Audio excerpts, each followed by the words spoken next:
నెలలుగా తెలుగు రాష్ట్రాల్లో అఘోరీమాత సంచలనం. దేవాలయాల పరిరక్షణకు, హిందూ ధర్మ పరిరక్షణకు నేను నడుం బిగించాను. ఎవరైతే అధర్మాన్ని పాటిస్తారో వాళ్లను శిక్షించటానికే నేను ప్రయత్నం చేస్తున్నాను అంటూ అఘోరీమాత చెబుతూ ఉన్నారు. అయితే అఘోరీమాత ఎక్కడికైనా వెళ్ళినప్పుడు తరచూ అక్కడ ఏవో గొడవలు చోటు చేసుకోవడం, అఘోరీమాతకు అక్కడ ఉన్న కొంతమందికి వాగ్వాదాలు చోటు చేసుకోవటం, ఇవన్నీ కూడా సోషల్ మీడియాలో చూస్తూ ఉన్నాం. కానీ అఘోరీమాత చెబుతూ ఉన్నారు, నేను ఎక్కడికైనా వెళ్ళి శివధ్యానం చేసుకుంటూ ఉంటే అక్కడికి వచ్చిన జనాలు నా ధ్యానాన్ని భంగం కలిగించే విధంగా చేస్తూ ఉన్నారు, నన్ను ఫ్రీగా తిరగనివ్వకుండా చేస్తూ ఉన్నారు అని వాళ్ళపైన ఆగ్రహాన్ని వ్యక్తం చేస్తున్నారు. అంతేకాదు తప్పు చేసేవాళ్ళను, తప్పుడు పనులు చేసేవాళ్ళను శిక్షిస్తాను అంటూ అఘోరీమాత చెబుతూ ఉన్నారు. చాలా సందర్భాల్లో అఘోరీమాత కూడా విమర్శలను ఎదుర్కొంటూ ఉన్నారు. ఇప్పుడు మనం అఘోరీమాతను ఇంటర్వ్యూ చేయబోతున్నాం. అఘోరీమాత ఆర్టీవీకి అందుబాటులో ఉన్నారు. ప్రస్తుతం అఘోరీమాత పశ్చిమ గోదావరి తణుకు వెళుతూ ఉన్నారు. అఘోరీమాత నెక్స్ట్ టార్గెట్ ఏంటి, అఘోరీమాతకు ఏం కావాలి? హిందూ దేవాలయాలపై దాడులను ఖండిస్తున్నారు. ఎక్కడెక్కడ దాడులు జరుగుతున్నాయనే వివరాల గురించి ఆమె ఏమనుకుంటూ ఉన్నారు, ఈ వివరాలన్నీ కూడా అఘోరీమాతతో మాట్లాడదాం. అంతేకాదు అఘోరీమాత కొన్ని వివాదాస్పద వ్యాఖ్యలు కూడా చేశారు. వేములవాడ దర్గాను కూల్చేస్తానంటూ అఘోరీమాత హల్చల్ కూడా చేశారు. పలు సందర్భాల్లో పోలీసులతో కూడా వాగ్వాదాలు చోటు చేసుకున్నాయి. ప్రస్తుతం అఘోరీమాత మనకు అందుబాటులో ఉన్నారు. అండ్ అఘోరీమాత గురించి మీరేమనుకుంటూ ఉన్నారు? మీరు కూడా ఏమన్నా క్వశ్చన్స్ అడగాలి అని అనుకుంటే వాటిని నాకు క్వశ్చన్ రూపంలో మెసేజ్ చేయండి, నేను వాటిని అఘోరీమాత ముందుంచుతాను. అఘోరీమాత నమస్తే. నమస్తే నాన్న. హర హర మహాదేవ్. ఓం నమ శివాయ. అఘోరికాళే నమ. గురుదత్తే నమ. హర హర మహాదేవ్. ఓం నమ శివాయ. అఘోరీమాత ఎక్కడికి వెళ్తున్నారు? తణుకు వెళ్తున్నానన్న. అక్కడ తణుకులో రాజేష్ నాథ్ అనే అఘోరి అనే ముసుగులో ఒక పీఠం వేసుకొని డబ్బులు తీసుకోవడమే కాదు, నేను మంచి చేస్తాను అని చెప్పి మాయ మాటలు చెప్పి ఎంతో మంది ఆడపిల్లలకు అసభ్యకరంగా మెసేజ్లు పంపించి వాళ్ళని వాడుకుంటూ, అవన్నీ నా దగ్గర ఉన్నాయి, వీడియోలు ఉన్నాయి, చాటింగ్లు ఉన్నాయి. నేను ఖరాఖండిగా అడగడానికే వెళ్తున్నాను. అఘోరి అనే పేరు ఎందుకు పెట్టుకున్నావు? ఇలాంటి అక్రమాలు చేయడానికా? నిలువు దోపిడీ చేయడానికా? ఏం చేస్తూ అంటే రాజేష్ నాథ్ అక్రమాలు చేస్తున్నాడు అని మీకు ఫిర్యాదులు వచ్చాయా?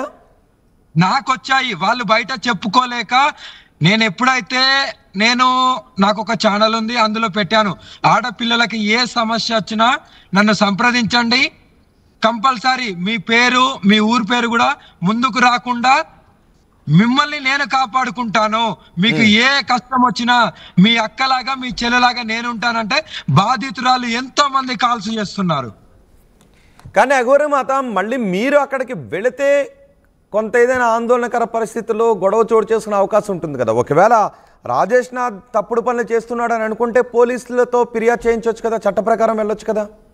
నానా, నేను ఫస్ట్ ఆల్రెడీ చెప్పి చూశాను, మార్చుకో, మీ పద్ధతులు బాగాలేవు, మీ శిష్యులు బాగాలేరు, మీ వ్యవస్థ బాగాలేదు, మార్చుకోండి అని నేను ఖరాఖండిగా చెప్పడం జరిగింది. 40 నిమిషాలు చెప్పాను. 40 నిమిషాలు మీరు ఇలా తీసుకుంటున్నారు, ఇలా చేస్తున్నారు, ఆడపిల్లలతో ఇలా ప్రవర్తిస్తున్నారు, ఇక్కడ రమ్మంటున్నారు, ఇది పద్ధతి కాదు, ఇది అఘోరి సాంప్రదాయం కాదు, ఇలా చెయ్యొద్దు అని నేను మంచిగా చెప్పాను. కానీ అదే దారిలో నడుస్తున్నాడు. ఓకే, ఏమన్నారు మీరు చెప్పినప్పుడు? అమ్మా మార్చుకుంటా తల్లి అని అన్నారు. నా ఛానల్లో కూడా అది ఉంది, 40 నిమిషాల వీడియో అది ఉంది. మీరు మాట్లాడింది? నేను మాట్లాడింది. అందులో స్పష్టంగా అన్నాడు, ఎలా నడవాలో చెప్పండి అమ్మా, మీరు చెప్పినట్టు నేను నడుస్తాను అన్నాడు కూడా. ఓకే, అంటే డబ్బులు తీసుకుంటున్నాడా లేదంటే అమ్మాయిలపై ఏమైనా అఘాయిత్యాలకు పాల్పడుతున్నాడా?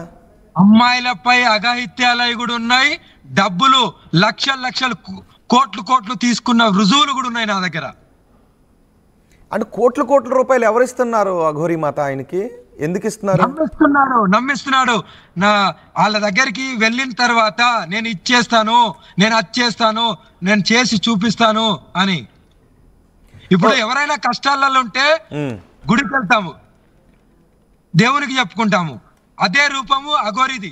అఘోరి అంటే సర్వస్వం త్యాగం చేసి, సర్వస్వం కోల్పోయి, సర్వస్వం శివయ్యే కాళీ అనే బతికే మేము మాకున్న శక్తులతోని, మాకున్న దాంతోని మేము ఎంతో కొంత లోక కళ్యాణం చేయాలని బయటికి వచ్చాము. కానీ ఇలాంటి దొంగ అఘోరులకు వాళ్ళ దగ్గరికి వెళ్తే మేము నయం చేస్తామని డబ్బులు లాగడం తప్ప అక్కడికి వెళ్ళిన ఇన్ని సంవత్సరాలు ఒక్కరు బాగుపడ్డోళ్ళు లేరు. అఘోరి మాత నేనేమడుగుతున్నంటే ఈ రాజేష్ నాథ్ పైన చట్ట ప్రకారం చర్యలు తీసుకోవడానికి అవకాశం ఉంది కదా, కానీ మీరే అక్కడికి దేనికి వెళ్ళటం? నానా నేను చట్ట ప్రకారం ఇప్పుడు వెళ్ళి క్లారిటీగా చెప్తాను, ఇప్పటికన్నా మార్చుకో. అక్రమంగా 10 ఆయుధాలు ఉన్నాయి, 10 వితౌట్ లైసెన్స్ గన్నులు ఉన్నాయి, నాకే స్వయంగా చూపించాడు. గన్స్ ఉన్నాయి అతని దగ్గర? గన్స్ ఉన్నాయి, 10 వితౌట్ లైసెన్స్ గన్స్ ఉన్నాయి. ఓకే, వితౌట్ లైసెన్స్ గన్స్ ఉన్నప్పుడు మీరు నేరుగా అతని దగ్గరికి వెళ్ళే కంటే మీరు ఆ విషయాన్ని పోలీసులకు చెప్పొచ్చు కదా అని అంటున్నా, కోర్టుల దృష్టికి తీసుకువెళ్ళొచ్చు కదా, చట్టాలు న్యాయస్థానాల దృష్టి. ఇప్పుడు నేను తణుకు వెళ్తున్నాను కదా, తణుకు పోలీసులో కూడా ఫిర్యాదు చేస్తాను. ఇక్కడికి వెళ్తున్నాను, మీరు కూడా రండి, నేను ప్రశ్నిస్తాను.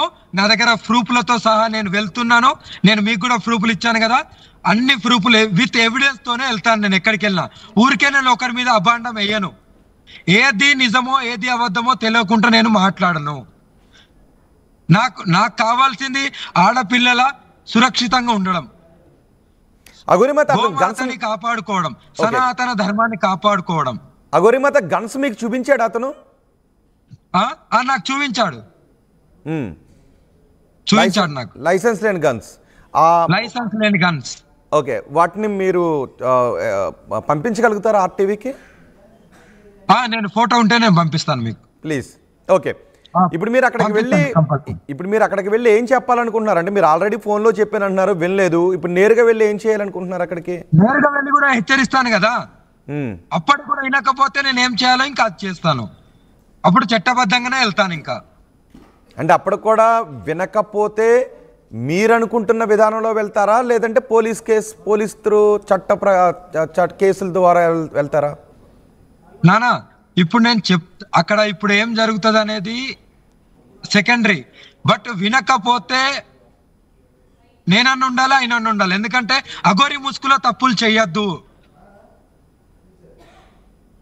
ఆడపిల్లలకి ఇప్పటికి కూడా సురక్షత లేదు. ఓకే, అసలు ఏంటి అఘోరీ తత్వం అంటే ఏంటి? అఘోరి మాత అఘోరి తత్వం అనేది నానా సర్వసం శివమయం.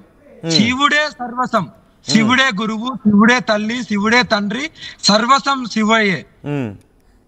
ఆయన ధ్యానంలో ఉంటూ నీకు తోచినంత నువ్వు లోక కళ్యాణాన్ని చేసుకోవాలి తప్ప నువ్వు ఒక కాడ కూర్చున్నావు అంటే మంచి చేయడానికి కూర్చో, లేదంటే హిమాలయాస్ వెళ్ళి ఉండు, లేకుంటే శ్మశానాలలో ఉండు. ఇలా కాదు చేయాల్సింది. అఘోరి తత్వం అనేది ఘోరం కానిది, ఘోరం లేనిది, ఘోరమైనది. ఘోరంగా కూడా ఎక్కడ ప్రవర్తించాలో అక్కడ ప్రవర్తిస్తారు, ఘోరంగా కూడా ఎక్కడ ప్రవర్తించాలో అక్కడ ప్రవర్తిస్తారు. ఎక్కడైతే ఘోరం కానిది, శాంతమైనది, అఘోరి అంటేనే శాంత స్వరూపులు.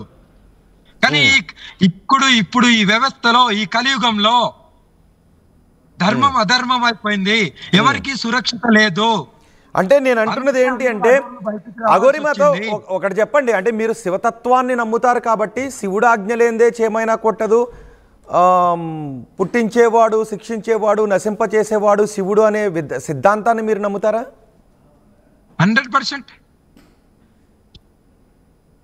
ఓకే, మరి మీరు ఆ సిద్ధాంతాన్ని నమ్మేటప్పుడు, మీరు శివధ్యానంలో ఉన్నప్పుడు మీరు అక్కడికి వెళ్ళి వివాదాన్ని సృష్టించడం ఎందుకు? మీరు శివయ్యగా చెప్పొచ్చు కదా.